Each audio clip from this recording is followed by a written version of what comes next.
Hey, what's up, you guys? It's good to be back. It's good to be back once again. And today I wanted to touch on just Xbox's decline over the past couple of years, or even specifically the last couple of months, losing Phil Spencer and him being replaced by someone else, let alone someone that doesn't even play games, at least from my understanding. The Xbox going into its decline stage or just really dying off completely isn't really a good thing across the board for all gamers, whether it be Steam, Nintendo, or PlayStation. We kind of need Xbox to be in this sort of rat race in order for either companies to not get big headed and just kind of like screw over their customers. Now, talking about, let's start with Nintendo. So now we all know when the Nintendo Switch 2 first dropped, when it came out to like 500 to 600 bucks or something like that. They really wanted to push this idea of like their games being $80. Like the only game that actually followed through with being and staying $80 was, I think, Tears of the Kingdom and Mario Kart World.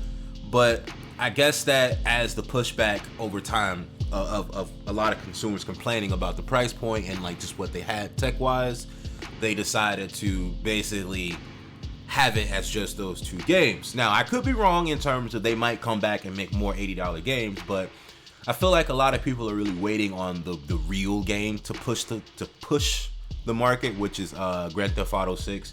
That isn't going to possibly drop until later on this year in November. But yeah, man, one thing that I came across, one of my friends ended up sharing with me, is that PlayStation, which I actually happen to be on most of the time, they have this thing called dynamic pricing. Now, if you don't know what dynamic pricing is, it's a flexible strategy that adjusts prices in real time based on market demand, and as well as competitor pricing. So I think you can see where I'm going with this. So if you're someone, well, the way that they're doing dynamic pricing is actually a bit backwards. So what they're doing is, if you're someone that spends a whole bunch of money on a PlayStation Store, you're someone that spends, or you just buy games monthly, like you're basically a customer, a returning customer, like a known customer that comes and buys games all the time. Your games will be, I'm not gonna say a lot more expensive, but there would be you'll like, let's say the game is $15, you'll be paying $20 if you're someone that constantly plays for games. And when I came across this kind of bugged me out a little bit, because shouldn't you, not that I agree with dynamic pricing in general. I feel like what the price is what the price should be. But if you're someone that is constantly supporting PlayStation, or you're supporting some sort of product, or I guess console, if you will, shouldn't you be rewarded with some sort of like, appreciation of the fact that you stuck around? Or is it the fact that they think that, us as gamers, we're just addicted to staying on PlayStation or staying on Nintendo? I bring in Nintendo because I think that to a certain extent that they're gonna do that, hence the $80 price mark, and why they bumped it up to $80 for Zelda and Mario. Those are like their main hitters. I'm surprised that they didn't do that for Metroid Prime, but considering the fact that they didn't know how well Metroid Prime 4 would do, that sort of told like the strategy behind why they didn't push it.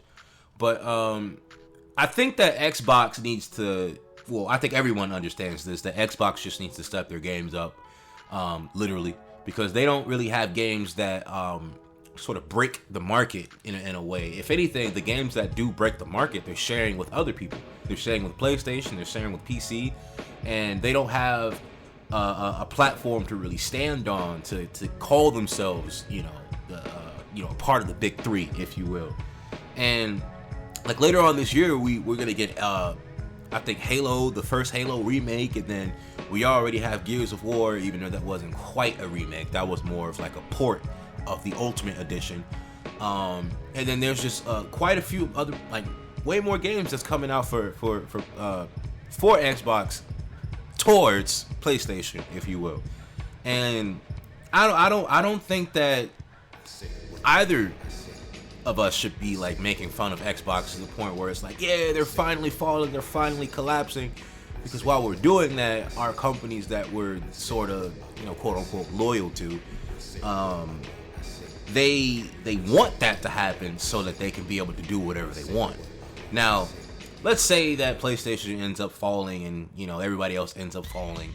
What if Steam decided to do whatever they do? Because these are companies at the end of the day. They're gonna have to make their money, and proportionately speaking, like if there's more people on a certain product, it's almost like inevitable that they have to increase or make it a little bit more pricey because there's so many people on it. The value of it has essentially gone up in a way, and I don't know, man.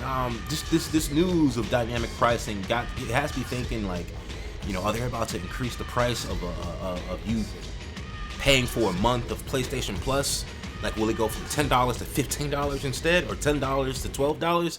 Like, what are we getting ready to do here? And it's kind of bothering me to the point where I think that gaming honestly isn't dead, but it's becoming more what's the word I'm looking for? I'm not gonna say more fluent, but it's becoming more mainstream to the point where it's becoming easier to profit off of it because there's so many people on it.